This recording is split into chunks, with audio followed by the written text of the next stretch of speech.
Энэхүү бүтээлийг 2011 онд тохиож байгаа Төв Азийн нүүдэлчин хүннүү нарын үүсгэн байгуулсан анхны төр тулс хүн гүрэн буюу Монголын тулгар төрийн 2220 жилийн төвхтойд зориуллаа.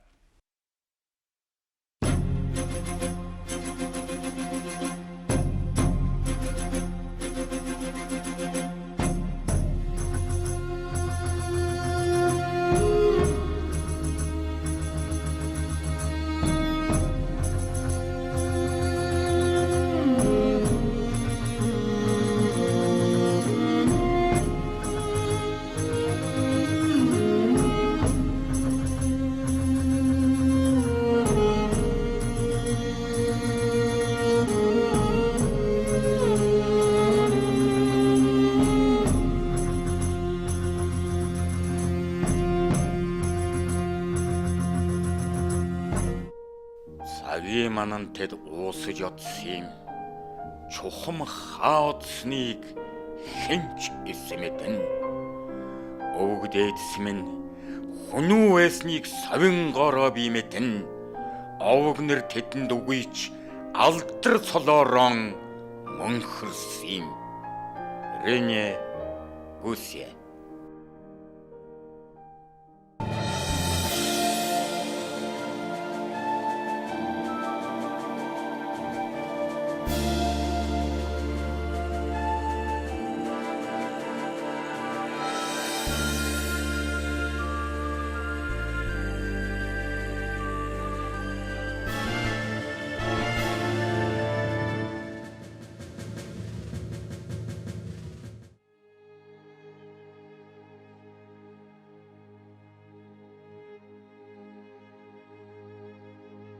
Орон зүгийг чиглэн холдож одсон хүннүүчүүд Анайл нүүдлийн замд ажитөрч намтар цадгаа тэрэлсээр.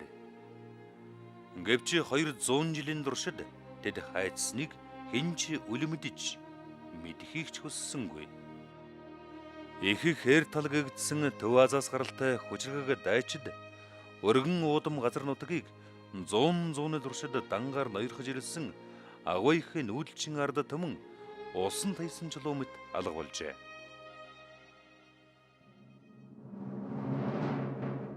Гэтэл гинэт Европ төвийн хаяанд нэгэн хачиргалтай нүүдэлчин ард түмэн айдас хүйдэс аимшиг зовлон ёрлох мэт гинэт үзэгдсэн тухай тэр үеийн орнын дүүгчд бичиж үлдээсэн байдаг. Тийм ээ. Тэд бол Азийн цээжнээс алга болсон мөнөөх дайчин ард түмэн догшин зэрлэг нүүдэлчид шуудхан хэлэхэд дэлхийн ертөнцийг мөнхөд ноёрхох Тэнгэрийн бошготой гэгдсэн хүннүүчүүд байлаа.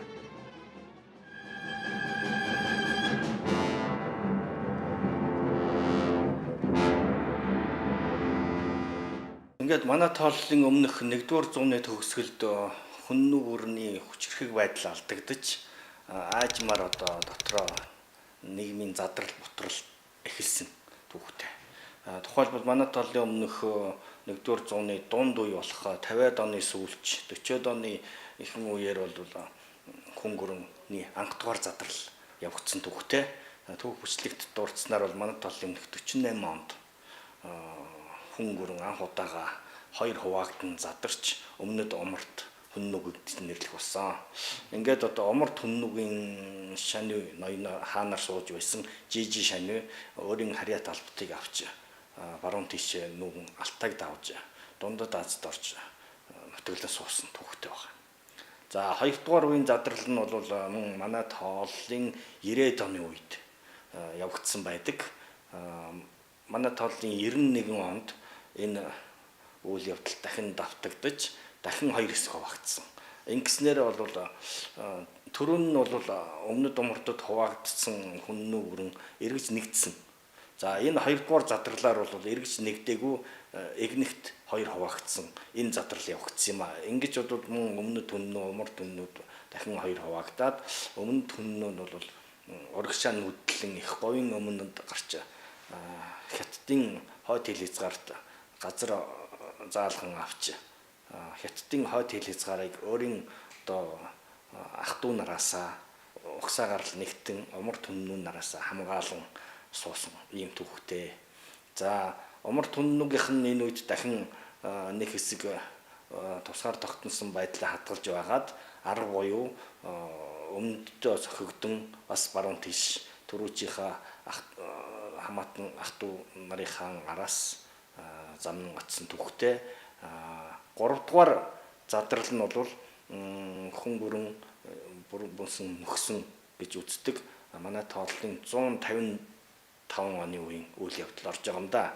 Гол нь бол энд Шамбинар мөн нүүдэлчин гарал угсаатай Дунхуугийн удам хооч гэдэг Шамбинар мөн хятадын зарим улсын одоо цэрэг аримтай нийлэн сэхгүй болтол нь бот зогсон. Улмаар зүүн зүгт нутаглаж байсан Шамбинар баруунш нүүдлэн өнөөгийн Монголын яг төв голомт нутагт буюу тэр үеийн Хүннүгийн төв нутагт орж ирж газар нутгийн эзлэн суусан түүхтэй. Ингээд бол Хүннүү нар бол бас хэд хэдэн хэсэг хуваагдаж тал тийшээ тархсан. Нэг хэсэг нь мөн урагшлан нүүдэлж өмнөд Хүннүү гэгдэж байсан ах トゥ нарынхаа харьяанд очиж нийлэн суусан. Нэг хэсэг нь бас баруун тийш нүүдлэн өмнө 2 удаа нүүж утсан ах トゥ нарынхаа араас их нүүдлийн замд гарсан. 3 дахь хэсэг болох одоо ядууд ороо хэсэг юм да. Одоо алс хол нүүдлэж явах чадалгүй, унаа өсөг муутай, мал хөрөнгө багтай одоо ядуусын буюу нийгмийн доод давхаргын 100,000 шахам өрх айл гэж түүхэнд дурддагдсан байдаг. 100,000 шахам өрх айлын 500,000 шахам Хүннүү нар Шамби нартай нийлэн тэдний харьяанд орж суулаа гэж төв бичлэгт тэмдэглэсэн байдаг юм аа. Ийхүү одоо Төв Азийн нүүдэлчин ард түмнүүдийн их нүүдэл 3 үе давтамжтайгаар өрн зүгийг чиглэн нүүдэлсэн түүхтэй. Ингээд 200-аад жилийн дараа гинт Европын төвд юм дорн зүгээс нүүдэлэн ирсэн чигтэй ачин ард түмэн үзэгдэх болов гэж бичигдсэн байдаг. Ийм түүх тэнд үргэлжлэн бичигдэж эхэлсэн учиртай юм аа. Нүүдэлж явсараа замдаа саатаж бууж, замдаа тарилцсан улс орнуудыг мөхөөж, эзэлж, дагуулж тэгээд одоо янз бүрийн улс орнд тухайлбал одоо Перс хүрээнд очиж байлдаж ялж тэндээ эвталитуудын улс гэж бий болгож цагаан хүн гэж нэрлэгдэж явсан. За тэгээ Урал орчимд бас нэлээд олон жилиг элээсэн болтой байдгийн ижил мөрөн хавилдуу ингээд цаашаагаа явж одоо мөн л ялгаа байхгүй олон ард түмэнтэй зэвсэг зөрүүл сэлэм зөрүүлж ингэж байлдаж явсараа байгаа. Тэгээд л одоо Европт үрж очисон ийм түүх байдаг шиг байгаа юм. За тэдвэл эдний замд одоо анхны үндсэндээ Европын наахан одоо анхны замд нь тулгарсан одоо дайсан гэхээр аймаг бол алаанууд байсан юм шиг байгаа юм.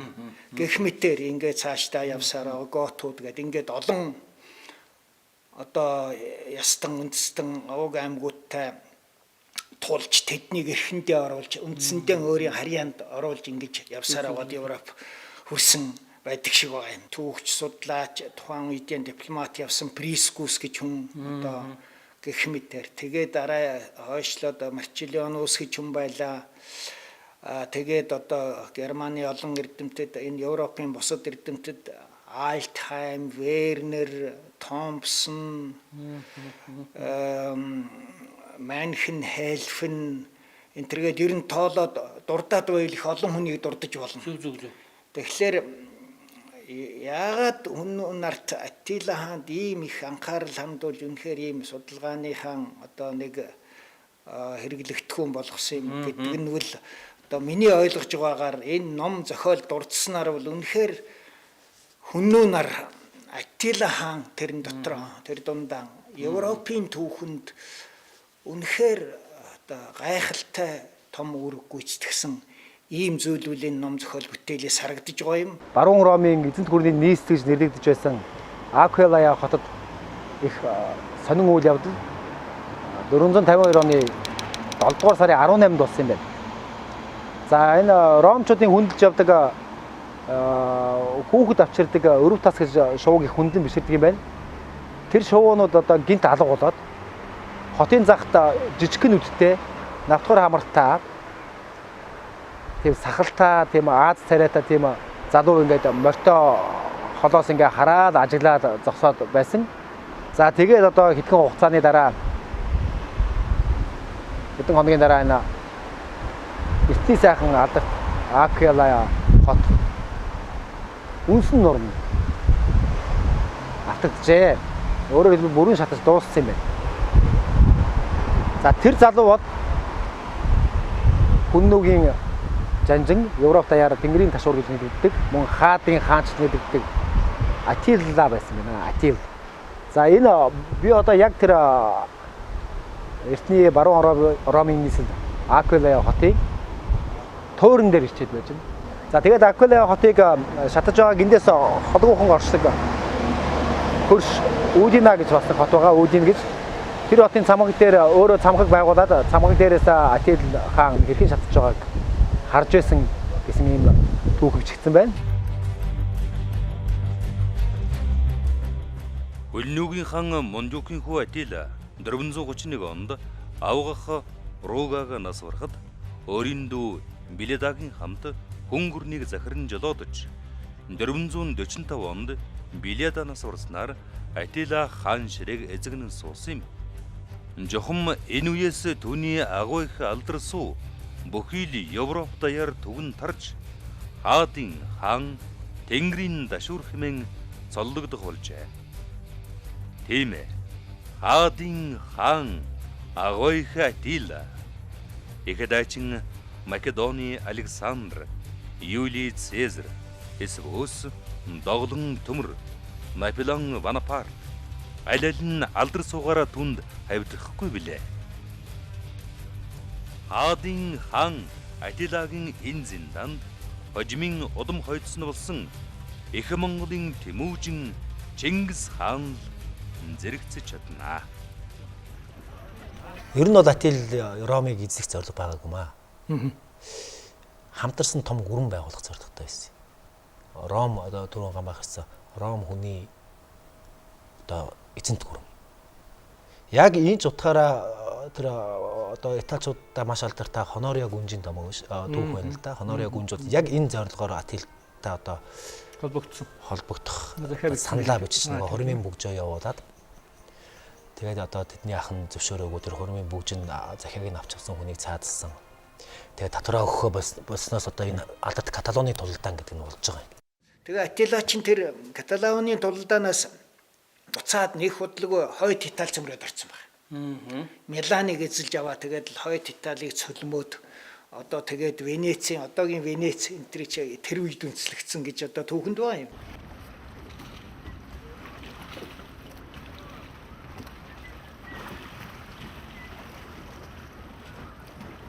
Манай оны 452 онд Атил хаан тэр үеийн баруун Ромын эзэнт гүрний нийслэл Аквила хотыг эзэн гадна төмөрсөн.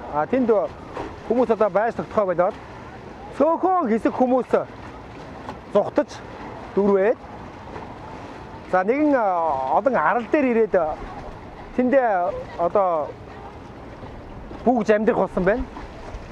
За тэндээ ингээд улмаар суурьшиж өөртөө байнга амьдрахаар болоод ингээд хот байгуулжээ. За тэр хот нь одоо бидний энэ зогсож байгаа та бүхэн сайн мэдэх Италийн алдарт Венец хот байсан байна. За Венец хотыг та бүхэн бүгдээрээ надаар тайлбарлахгүй бүгдээрээ мэдж байгаа. Одоо энэ Венецийнхэн бол өөрөөсөө ингээд зарим нэг хүн амьтантай ярилцаад ингээд асуухаар зэрэг Атил хаандаа зарим нэг баярлж явдаг гэж ярьдаг юм байна. Яагаад гэвэл манай Венец хотыг байгуулсан хөө ингэж. За эндээс холгүй одоо Торчелло гэдэг энэ бас нэг Венецийн жижигхэн арал байгаа. Тэн дээр одоо Атил хааны император Атил гэж ярьж байгаа. Атил хааны сууд санал гэж байдаг юм байна.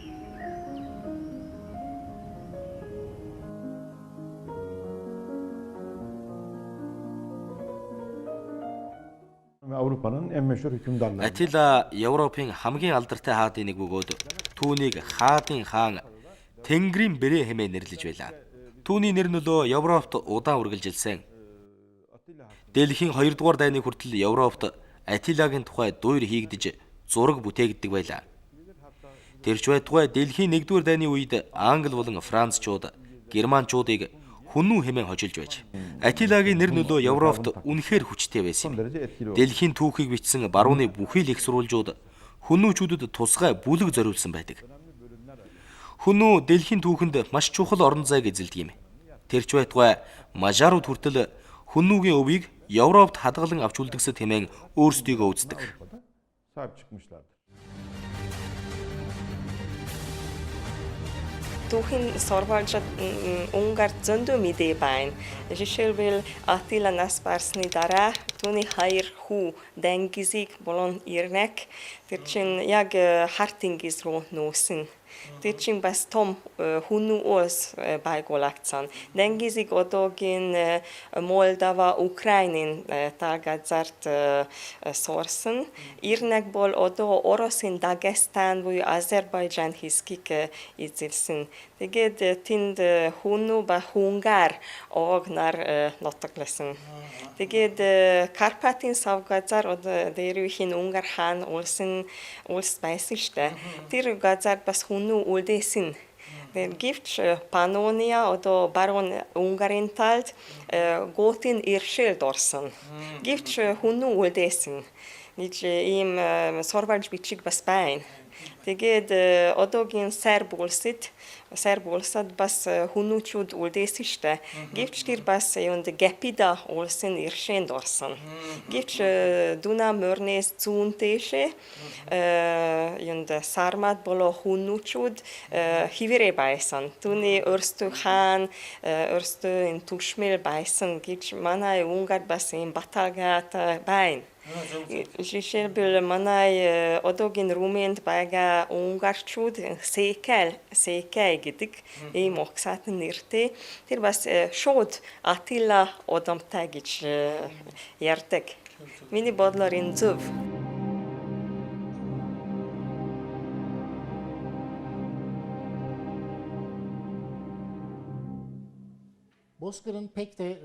Тал нутгийн нэгэн хэвийн онцгой хөнгөгүй ертөнцид чимэглэлийн дүрслэл хязээч бодит байгаагүй. Гэвч абстракт болон чимэглэлийн урлагийн хандлага нь нүүдэлчдэд зэрэгэлдээ орших домог шидийн ертөнцийг илэрхийлсээр ирж. Өнөөдөр бидний судалж байгаа зүйлийн хүрээнд энэхүү ертөнцийг бүхэлд нь ойлгоход тус төхөн болох үс дүрслэл чимэглэлийн онцлогийг тайлан унших явц тун чухал болон тавигдж байгаа юм.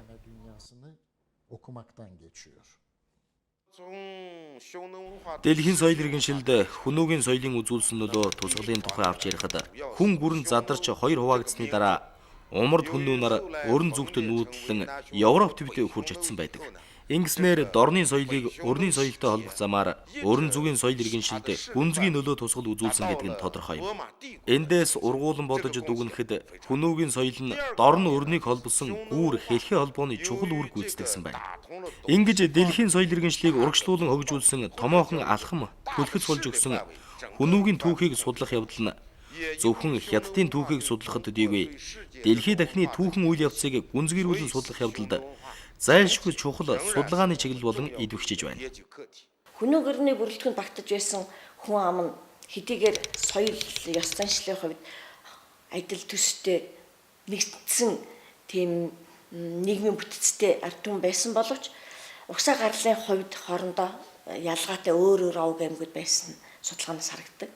Атила хааны үедвэл за дээхэн үед нь үл өвгдээцийн үед бол хүннүүчүүд бол яг Ромын эзэнт гүрэндвэл үндсэндээ хөлсний цэргийн үүрэг гүйцэтгэж явсан байна л дээ. Тэр талаар их дэлгэрэнгүй байгаа юм. Ер нь нэлээд сайн байгаа. Элдв бусад улс тэрсэлдээд ингээ гараад ирвэл хүннүүчүүдийг өдөөсөн тавьдаг, бослого хөдөлгөөнийг дардаг, аян дайн толботон болгож авч явдаг.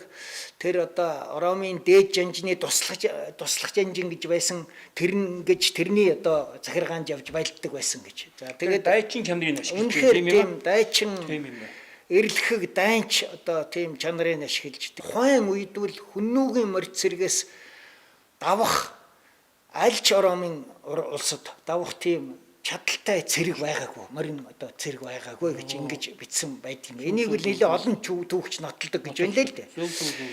Тэгээд Ромчууд бол ингэж гарынхаа хороогаар хүннүүчүүдийг хөдөлгөж тэгж явсан. За тэгээд Атила үндсэндээ юм хурчээ. За хүний гараар тэгж явахгүй.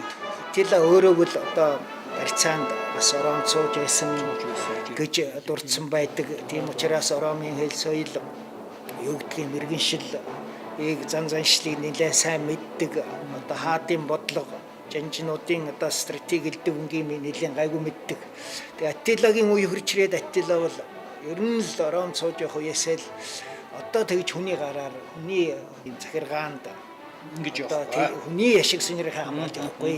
Одоо бол эдэнтэй энэ зэрэгцсэн байдлаар л явна гэж хэлж. Тэгээд одоо Аттила тухайн Ромын зүгээс бол магистр милитум гэж цол өгсөн байдгийг нь. Тэр нь үл цэргийн одоо захирах цэргийн жанжин гэсэн утгатай үг юм л да латинаас өрөөлөл. Тэгэхээр бол Аттила бол за ер нь энийг тоогоо гэж юм л да. Энэ бол яах вэ? Нэг цэргийн нэг захирах жанжинд бол байх юм биз. Би өөрөө тийм учраас Ромын эзэн хаад бол та би энэ зэрэгцэх ёстой. Тэр зинданд байх юм байна. Тийм зинданд байх ёстой л гэж ингэж үзэж байсан гэж одоо байдаг л да. Тэгээд ч үнэхээр тийм бодлого барьсаар угаад тэрэндээ хүрээд тэгээд л одоо энэ тэнцүүл харилцаж байсан. Тэгээд Аттилагийн үед бол өрнөд оромч тэр, дорнод оромч тэр одоо Византичуд дорнод. Аттилагийн улсд бол алба барьж байсан баг юм. Дандаа алтаар. Барууны одоо өрнийн их сурвалжаас бол тэр Прискус гэж түүхч дипломат хүний одоо тэмдэглэл нь байгаа юм. Энд энд бол нэлээд одоо дэлгэрэнгүй ашигласан. Тэр Прискус бол өөрөө одоо Аттилатай хэлэлцээ хийх дорнод Ромын эзэнт гүрний төлөөлөгчдийн бүрэлдэхүүнд орж явсан баг юм. Дипломат хүн учраас. Тэгээд одоо Аттилагийн ордонд хүрээнд очиж тэгээд одоо бүр дэрэгдээс нь Аттилаг харж Аттилагийн хатантай уулзаж ингэж явсан байгаа юм л да. Тэгээд тэр талаараа бичсэн байгаа юм энд бол дурдсан байгаа юм. Тэгээд тэр Аттилагийн одоо орд өргөөнд болсон нэгэн найрын талаар одоо нэлээд дэлгэрэнгүй бичсэн. Тэрэнд бол дурдсан байна л дээ. Аттила бол маш энгийн говцолдог, цэвэрхэн, тэгтээ энгийн. Элдв өнгийн алтан одоо хэрэгсэл одоо юу гэдэг гоёл чимгэл тийм зүйлсэн юм байдгүй. Зүгээр энгийн сайхан тийм энгийн хувцастай явдаг. Найрын үеэр үнэхээр өөрийн чинь хэлдгээр тэр зүгээр модон тийм тагшинд одоо ундаан хүртэж тагшнаас тэгээд хундаг нь хүртэл модон хундаг байсан гэж ингэж тэгтэл зочдод тэр Хөнөөгийн язгууртнууд болоод бусад гадан дотноос ирсэн зочдод бол алтан одоо сав суулга одоо тийм хоолундны тавг аяг тавг одоо юу байдгийг алгасэрээс өсвөл тийм хэрэгэлдэг байсан. Өөрөө болохоор тийм одоо зүйл хэрэгэлж байлаа гэж ингэж яхахгүй одоо тэр нүдээр үтсэн хүний тэмдэглэлийн хуулийн их яриа шүү дээ. сони юу тийм ээ. Тий тэр бол сонин үнэхээр тийм зам дөрхийн тодорхой ойлгоод ухаандаа тийм ээ. Тийм нэлээд дуугүй талын намхан дуу ихтэй бахин биетэй тийм хүн байлаа гэж ингэж дүрссэн байна лээ. Үнэхээр хөнөөчүүд тэр дундаа Аттила бол Европыг үндэсгээр хөндлөн гол тооцсон байна л да. Хамгийн нацгээс нь авахулаад одоо Испани, хүртэл Итали, гэдэг бүр тэгээд л одоо Франц, энэ Герман гэдэг үнэхээр одоо Европын бүхэл нутгаар явж байлдаж, тулдаж ингэж явсан байгаа юм. Тийм Герман Франц гэснээс Герман Францын тухай жоохон тодруулж болох уу? Тухайлх юм бол одоо тэр Аланчууд, Готуудын одоо хийсэн байлдаан шиг гэдэг юм уу? Францын одоо тэр шампан мужид яасан энэ тэр хавьяа жоохон тодруулж зүгээр үзэгч сонирм болов шүү яач. За германчуудын хувьд бол үнэхээр одоо аланчуудын дараа бол Хөнөөгийн довтлогоонд өртөж автагдсан ард түмэн Готууд байсан. Остготууд гэж. Вестгот гэж би, Остгот гэж би. Тэгтээ Ост Вест гэдэг нь үл яг германаар дорн баруун гэж одоо англиар тэгэн шүү дээ East West гэж. Тэгтээ ертөнцийн зүг чигтээ уг нь бол ямар ч холбоогүй Острогот, Визигот гэж байсан юм аа л гэж гардаг л да. За яг одоо тэрэндээс үл үндсэндээ дорнод гот баруун гот ч гэсэн бараг болно үндсэндээ нутгалж байсан нутгийг аваад үзэхээр. Тэгээ хамгийн эхэнд аланчуудын дараа үндсэндээ тэгээ Остготууд өртөөд тэгээ захиргаанд нь ороод ер нь тэгээ Остготуудаас гадна Германы олон аймагуд байлаа л да. Гепидүүд, хэрүүлүүд одоо юу гэдгийг бүргүүндүүд,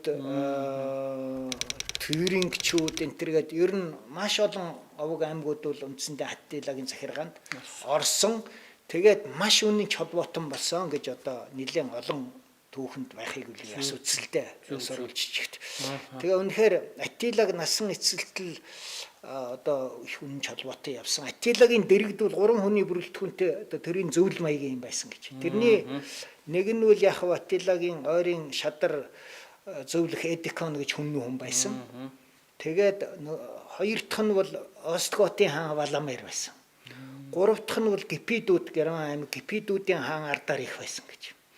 Эдвэл дандаа дайн тулаан шалгарсан эрлэг дайчин тус өөрийн одоо улсын хаан байсан юм улсууд гэж. Ингээд одоо хаан өөрийнх нь одоо зөвлөлөхдөл одоо ингээд тэр Германы аймгийн хоёр том хүчрэг аймгийн өдөрдөгч өөрийнх нь хүн байх жишээтэй ингээд. Тэгээд одоо тэдэнтэй бол үнэн холбоотой явсан ингээд Германы энэ олон аймагуудтай бол маш олон газар байлд торлдож олон ард түмнийг эрхэндээ оруулж одоо дорн өрн доромыг чичрүүл явлаа гэж ингэж байдаг л да. Тэрхүү хүчрэхэг дайчин овг аймагуудын нэгдэл дараагаар нь Хүннүү нэртэйгээр манай эртний 4-р зуунд дахин түүхийн тавцанд гарч ирээд 6-р зуун хүртэл үргэлжилсэнийг цаашлаад Европ хүртэл өргөжин хэлснийг бид мэднэ. Мэдээж хэрэг энэхүү ихнүүд л Европын түүхэнд гүнзгий уул мөрөө үлдээснээр барахгүй хамгийн нөлөөтэй үр дүн нь баруун Ромын мөхөл байсан юм. Хүннүү нар Монголын төдийгүй Хятадын болон Евразийн түүхэнд зонхилох чухал нөлөө үзүүлсэн улс мөн. Энэ талаар нэрт эрдэмтэн Лев Николаевич Гумилёвын суур судалгааны томоохон бүтээлүүдэд тодорхой тусгагдсан. Түүхч Лев Николаевич Гумилёв гэж хүн бол Хүннүүгийн түүхийг одоо асар өргөн хүрээнд судалж, маш гүнзгий судалж гаргаж ирсэн ийм гавьяатай хүн юм аа. За энэ хүний удам судрыг хөвөл одоо эцэг их нь хоёр нь хоёулаа бол Оросын одоо мундаг сэхэтэн гаралтай одоо уран бүтээлч, яруу найрагч хүмүүс байсан. Эцэг Николай Гумилёв нь мундаг яруу найрагч байсан төдийгүй их ан Ахматов нь одоо Оросын мөнгөн үеийн яруу найргийн гол төлөөлөгчдийн нэг. Тэр тусмаа одоо эмхтэй яруу найрагчдын одоо манлайд хэлцэгддэг юм мундаг хүн байсан гэдгийг манай хүмүүс сайн мэднэ. За энэ хоёр мундаг сэхэтнээс төрөн гарсан Гумилёв судлаач бол баг залуугасаа насан турш насан гууд болтлоо өөрийнхөө нэгэн насны амьдралыг Төв Азийн судлал тэр дундаа Монгол төрөг судлалд зориулсан ийм гавьяатай хүн байсан юм аа. Гумилёвын хоёр гол бүтээл бол яг Хүннүүгийн тухай тусгаалan сэдвүүлэн бичсэн энэ бие даасан бүтээлүүд бий. Нэг нь бол Хүннүү, нөгөөх нь бол Хятад дахь Хүннүү гэж ийм хоёр том ном бий. Хүннүү судалт өнөө хүртэл бичигдсэн бүтээлүүд дотор бол нэлээд гол хүндтэй байрыг эзэлсээр байдаг ийм зохиолууд л да. За энэ хоёр номондоо бол Гумилёв Хүннүү угсаатны бараг 1000 шахам жилийн түүхийг маш наривчлан олон талаас нь дэлгэрэнгүй бичсэн юм учиртай. Хүннүүгийн нийгэм, хаант төрийн зохион байгуулалт, угсаатны хувьд нь Хүннүүгийн соёл, түүхэн үйл явдлуудыг бол маш дэлгэрэнгүй одоо барьж авч, базаж, нэгтгэж бичсэн. Энэ талаараа бол нэлээд онцгой зохиол тооцогддог. За өөрийнх нь үзэл үнэлэлт дүгнэлтүүд ч гэсэн өнөөдөр Хүннүү судлаачдын үе үеийнхэнд маш чухал хэрэглэгдэх судлагдах болсоор байдаг юм аа. За энэ дотор бол мөн хэд хэдэн шинэлэг зүйлүүд хийсний дотор нь Хүннүүгийн нийгмийн зохион байгуулалт, ялангуяа хүн гүрний төрийн зохион байгуулалтыг одоо нэлээд наривчлалтаар гаргаж ирсэн. Хамгийн дээр нь бол одоо Хүннүүгийн төрөл шинэ буюу одоо хаан байна. Түүний доор одоо ямар албан тушаалууд байдаг. Тэр нь одоо яаж хуваагддаг, ямар нэртэй байсан, ямар одоо цол хэрэгэм тэнд үйлчилж байсан. Тэр нь одоо хожимын нүүдэлчдийн дунд одоо хаана яаж тархаж үлдсэн байдгүй. Одоо тэр дотор ялангуяа цэрэг армийн зохион байгуулалт ямар байсан гэдэг хүртэл одоо их дэлгэрүүлж гаргаж ирсэн шүү дээ. Одоо өөрөөр хэлбэл заламж чанартай байсан гэдэг нь одоо 13 дугаар зууны үеийн Чингис хааны байгуулсан их Монгол улсын цэрэг арми Хүннүүгийн цэргийн зохион байгуулалтыг яг одоо уламжилж залгамжилсан арвтын систем аралт 100 мянгат төмцийн систем үйлчилж байсан гэдгийг бол давхар нотолж гаргаж ирсэн. Ер нь л одоо энэ хоёр том бүтээлд бол нүүдлийн соёл иргэншлийн уламжлал, өв залгамж чанарыг бол их холбож бичсэн. Энэ талаараа бол хэдийгээр Гүмлээ өөрөө үнэн ухсаатныг Монгол биш төрөө ухсаатан байсан гэж үздэг байсан боловч нүүдлийн соёл иргэншлийг залгамжлагчийн хувьд бол монголчуудтай салшгүй холбоотой байсан юм а гэдгийг үнэхээр үлийн зөвшөөрж бичсэн ийм том хоёр том бүтээл байдаг юм а. Нүүчүүд бол ингээд нүүдэлж явсаар аваад замдаа ус сүрнүүдийг ингэж зохиж ард түмнүүдийг одоо өөртөө нэгтгэж хурааж ингэж явсаар аваад ард түмнүүдийн их нүүдэлгээ чиг одоо үсгсэн шүү дээ үнэхээр тий. Тэгээд л ард түмнүүд хөдөлгөөнд ороод их нүүдэлд ороод ингээд лентэнд яваад хоорондоо үзэлцэл ингээд ийм бужигнаан үсч байсан. Европыг донсгосон үнэхээр тийм үйл явдал болсон. А нөгөө талаар энэ яг энэ одоо дурддагдж байгаа үе бол үнэхээр одоо Европын одоо гол хүч үнэхээр одоо тэр тухайн Европын ганц хүч. Ромын эзэнт гүрэн. За Ромын эзэнт гүрэн бол хоёр хуваагдчихсан байсан. Өрнөд Ромын эзэнт гүрэн, дорнод Ромын эзэнт гүрэн гэж. За энэ хоёр эзэнт гүрэн үндсэндээ хоорондоо ч өрсөлдөд дайсагналцж байсан. Ромын эзэнт гүрэнд бол яг ийм үе тохиож байсан баг. Одоо үнэхээр тэгээд ер нь л дорой идэх буурах тал руугаа хандж явсан.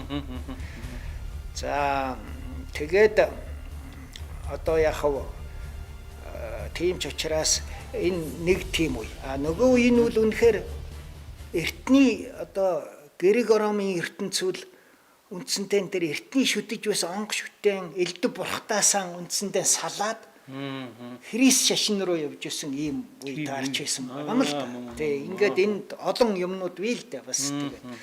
За ийм үед нь үл хүннүүчүүд Европт хүрч чадсан. Ингээд одоо Европт одоо яг Өрнөд Ромын эзэнт гүрэн, дорнод Ромын эзэнт гүрэн хоёрыг хоёр хүч юмаа гэж үзэх юм бод гурав дахь том хүч болж гарч ирсэн бий. En одоо Monголын нутаг бүр эрт дэрвэс нүдэчдинэг гол нутаг байсан шүү дээ. Эндээс нүдэчд боронтичч, зунтичч хаашач эндээс гардаг има. Тэгээд тэр нүдэчдин дотроос одоо хүннүү гэж нэг их алдарнайтай том үндэс Олс байсан бас тэгээд аварууд гэж одоо жужан гэдэг бас нэг үндэс байсан. Тэгээд тэднэр бараг бүгдээрээ Европ руу очоод Бизантин Олсын их бичигт тэднэр хоёр одоо бүрükтэй байдаг гэнэ нэгэн бол вар гэж нэртэй нэгэн бол хүн гэж гүннүү тийм ээ одоо хүннүү гэж нэртэй байдаг. Ингээд тэрнэрийг ингээд хоёула хэлбэл яг вар хүн гэж нэргарна. Яг им нэрээр аваруудыг бас зарим их бичигт бичдэг байсан штэ. Тэгээд манай нутагт одоо хүртэл долон вар конь өөрөөр хэлбэл вар хүн гэдэг тоском би. Одоо энэ хүннүүгийн өвсөйл одоо Монголын түүхтэй ямар холбоотой байдаг гэвэл тэр бол бүртодорхой одоогийн Монгол улс яг хүннүүгийн гол газар талбайг эзэмшиж байна. Яг тэрэн дээр одоо хүртэл Монгол хүн амтралж байна. Яг соёлыг соёл бол хүннүүгийн соёл одоогийн Монгол улсын соёл болтол тастардгүй үргэлжлэж байна. Тэр бол их сайхан одоо яг одоо уламжлалаараа явж байна. Монголоор хүннүү гэдэг тийм ээ. Тэр одоо хятадаар шуннүү гэдэг. Хятадын хуучин бичигт хюнгнүү гэж бичдэг байсан тийм ээ. Европын хүннүүгийг хүн гэдэг байсан. Өөрөөр харин хүннүүд өөрийнхөө нэрээ бас бичсэн шүү дээ. Тэрийг хүн нэг их элбэг мэддэг гүйшиг байна. Яагаад гэвэл эндээс одоо тэр Афганистан тэрүүгээ нүүж явсан хүннүүд тэнд бас өөрийгөө улс байгуулсан. Тэр улс тэгээд бас мөнгө гаргадаг одоо хийж байсан. Тэр бол өөрийнхөө мөнгөн дээр одоо яг мөнгө алтар хийсэн одоо төмөр мөнгөн дээр өөрийнхөө нэрийг Йоно гэж бичсэн. Оёно гэж бичсэн. Йоно гэж бичсэн. Ингээд тань бол тэр хятадын хюнгнүү гэдэг тэр үсэг бол ямар очиргүй юм биш. Хүннүүгийн өөрийнхөө тэр мөнгөн дээр бас тэр и үсэг байгаа. Йоно гэж байна. Унгарт хүннүү судлалын нэлээд ажлууд хийгдсэн.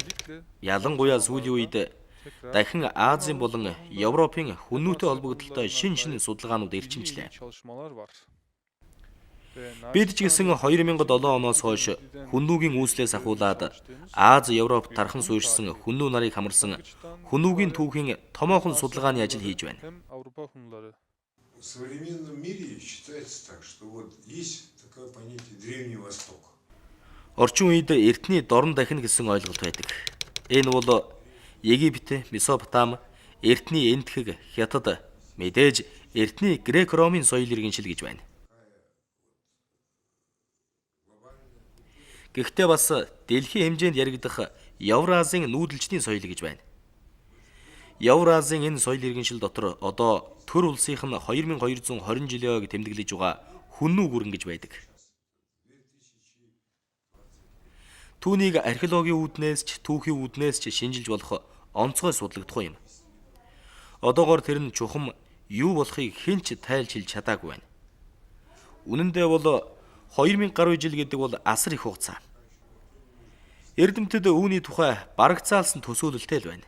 Мэдээжээр үүнийг маш гүн гүнзгий судлах шаардлага бий. Магадгүй бүрэн дүүрэн тайлах тэр ажлыг бид биш бидний хойч үе хийх биз.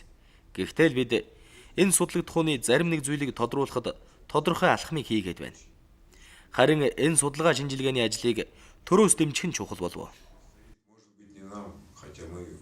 Может быть, и подошли чуть-чуть к этому пониманию, но на самом деле... 451 оны 6 дугаар сарын сүүлч хүртэл өргөжлсөн Ромын эзэн тулс хүннүүгийн хооронд шийдвэрлэх тулалдаан Францын Шампан мужийн нутаг Каталоны талд болсон юм. Энд Ромын цэргийн жанжин Айтиус Атилагын удирдсан хүннүүгийн их зэрэгтэй нүүр тулан учирсан бөгөөд цус урсгасан шийдвэрлэх тулалдаан нь 6 дугаар сарын 20-ны өдөр болсон гэж түүхэнд тэмдэглэгдэж байна. Ромын цэргийн жанжин Айтиус хүннүүд хүргэгдэн барьцаанд байсан бөгөөд Атилаач баруун Ромын эзэн тулсын нийслэл Равинад барьцааны хүн болон сууж байснаар тэд бие биенээ мэддэг байсан гэдэг.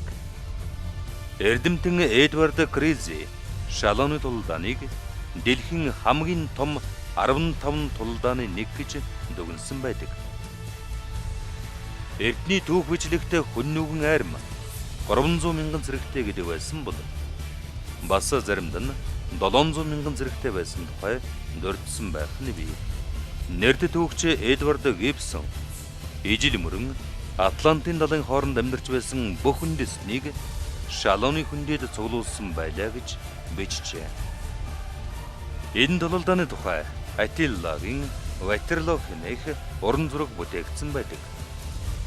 Амьрсан дэмжэлсэн энэхүү ширүүн тулалдааны явцад Атиус Атилла хоёр харилцан тохиролцож хоёр талаас зэрэг эргүүлэн татснаар тулалдаан өндөрсөн гэдэг. Хэрвээ энэ удаагийн тулалдаанд Атилла ялсан бол Христийн ертөнц бүхэлдээ газрын хөрснөөс арчигдах байсан гэж түүхчид дүгнэдэг юм. 451 оны Каталон гэдэг том байдалд байсан шүү дээ. Тийм бас Атилла ба хүннүү яасан. Тэгээд дараагийн жил бас Итали руу явсан чинь Ромын паптай уулзсан.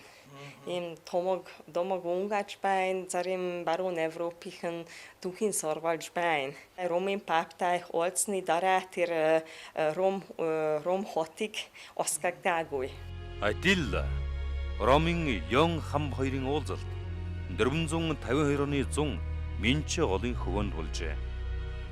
Энэхүү төвхт уулзалт хожим нь олон арван алдарт уран бүтээлийн сэдв янз бүрийн үзэл номлолын их сурвалж болж өгсөн юм. Алдарт зураач Рафаэль 1514 онд энэ сэдвээр мөнхийн бүтээлээ тойрвсон байдаг. 452 оны 7 дугаар сарын 6-ны өдөр Атилла хаан Ромыг дайлахгүй хүннүүгийн арим Италиас гарч явах болно гэдгээ өөрийн биеэр тунхаглан зарлжээ. Ром халдлагад өртлөгүй үлдэх болсон нь энэ удаагийн ич төлөөлөгчдийн хамгийн том гавьяа бөгөөд үүнд Леон хамблам асар их үүрэг гүйцэтгсэн хэмээн Ром даяар шуугиж байсан гэдэг. хаадын хаан, Тэнгэрийн дашуур, ертөнцийг байлдан дагуулагч, агуу их дайчин Баатар Атила хормынхаа золиос улж Тэнгэрт хальсан гэдэг. Түүний үхэлтэй холбоотой олон арван сонин хачин домог хууч тархжээ.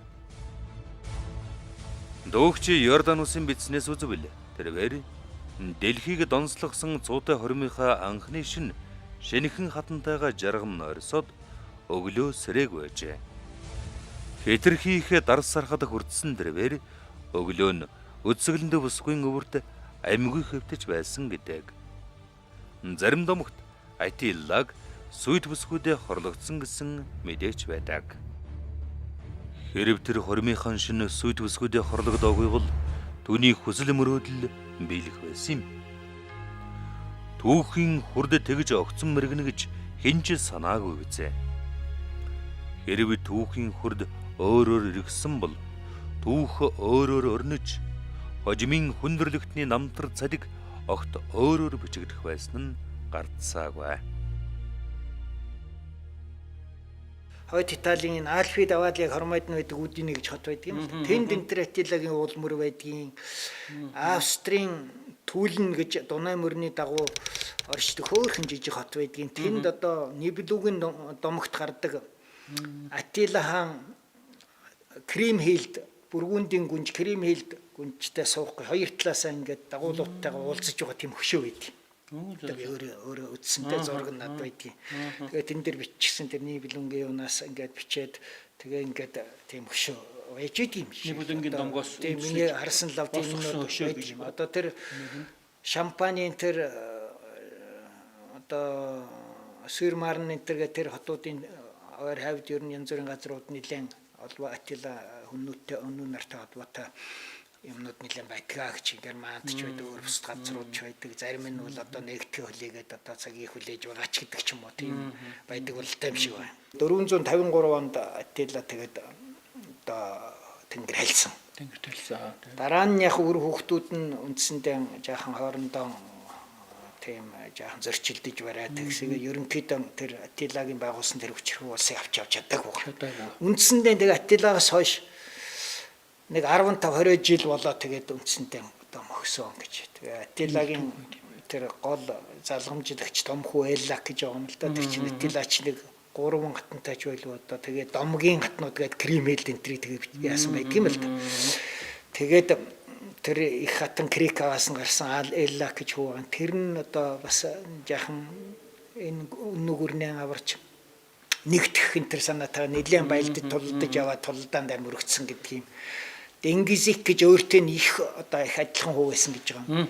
Тэр нь бол Бессараб энтергээд нэлээд зүүн тишгээ тэр Унгараас зүүн тишээ одоогийн Украин энэ баруун хэсэг Бессараб энтрийг захирч байгаа. Тэгээд байлдад тулдаж яваад ах トゥ нартайгаа бас нэг эвсэх гэж үзээд тэдэндээ туслах гэж үзээд тэгээд тэр Дэнгизик хүүдвэл одоо эцэг Атилагийн жанжны авиас чадвар байгаагүй учраас нэг хөдөлгтэй юм болоогүй гэж.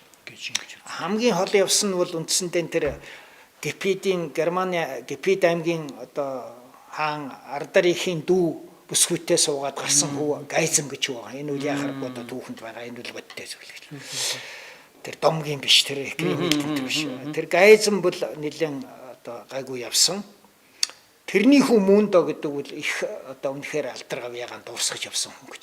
Эцгийн одоо өвөг агуу өвөд эцсийн өвийг бас үргэлжлүүлэх санаа явж янз бүрээр явж байгаа. Сүүлдээ Византийн албанд ороод генерал болоод Византийн тэр Иллир гэж одоо Балканы зүүн баруун хэсгийг тэр томоо мужийг захирч байсан амбан захирагч энэ төр байгаад их гавьяа байгуулж тэгж явсан хүн гэж юм даа гэж. Ингэсийгээ тэгээд яах вэ ерөнхийдөө тэгээд л одоо дуусдаг.